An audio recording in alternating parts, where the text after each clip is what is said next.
I just want to be free. They said love would make me happy. They were wrong. But I want to tell you my story because maybe you're like me.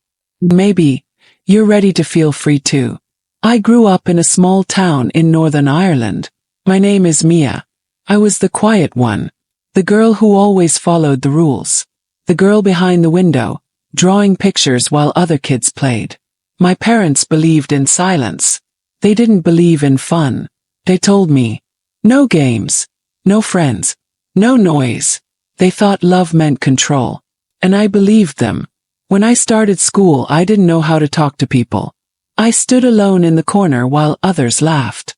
I told myself, if you stay quiet, you'll stay safe. That became my rule for life. I loved to draw.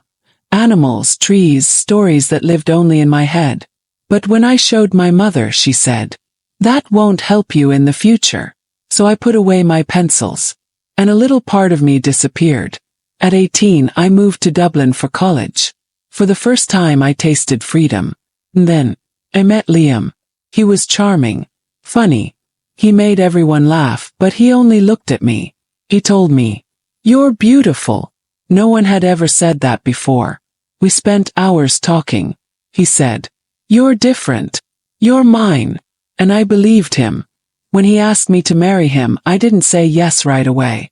I wanted to finish college. I wanted a career. But he smiled and said, you don't need that. I'll take care of you. So I said yes. I dropped out of college, left my dreams behind, and told myself, love is enough. We had a daughter. We named her Ava.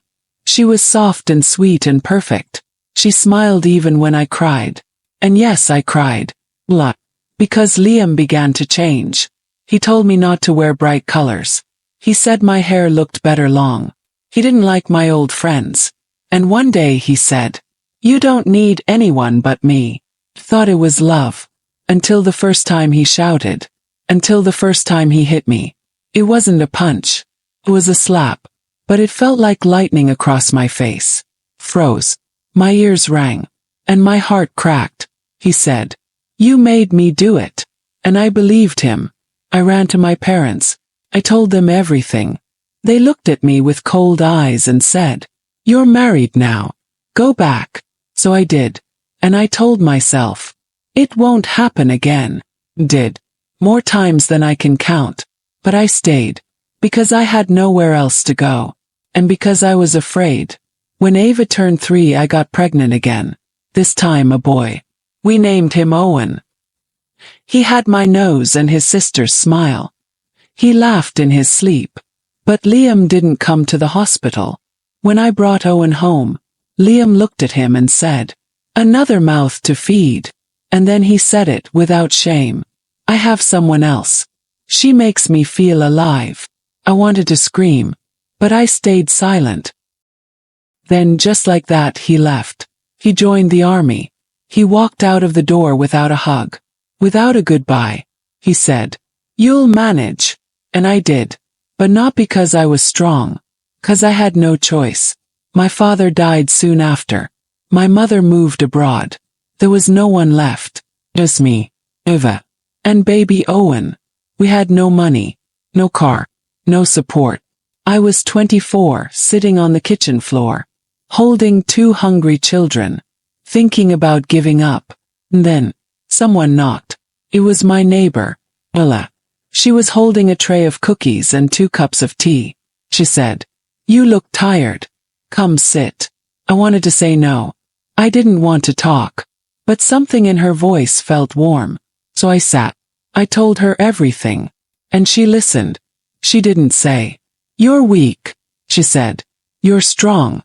You just forgot. The next day she came again. And again. One morning she said, you bake so well. Why not sell something? I laughed. Who would buy from me? But I tried. 1 chocolate cake. Ella bought it. Then her sister. Then a stranger. And slowly people started calling. I didn't make much. But it was mine. One evening Liam came back. He saw the cakes on the table and shouted, what is this? You don't need a job. But I looked at him and said, I need to live. For me. For Ava. For Owen. He was silent, and I was not afraid. That night, I made a promise to myself. If he ever hits me again, I will leave. If he yells, I will not hide. No more fear. Cut my hair. I wore colors again. I danced with my children in the kitchen. And Ava said, "Mom, you laugh like sunshine now." Now I wake up early. Babe. I walk the kids to school. We sing. We laugh. We live. We are not rich. We are not perfect. But we are free. And if you're listening to this, maybe you feel like I did. Alone. But you're not. Not really. You are stronger than you think. You are braver than you know. And like me, you just want to be happy. And you can be. Beach balloon, what about you? Have you ever felt stuck like Mia? What gave you the courage to stand up again?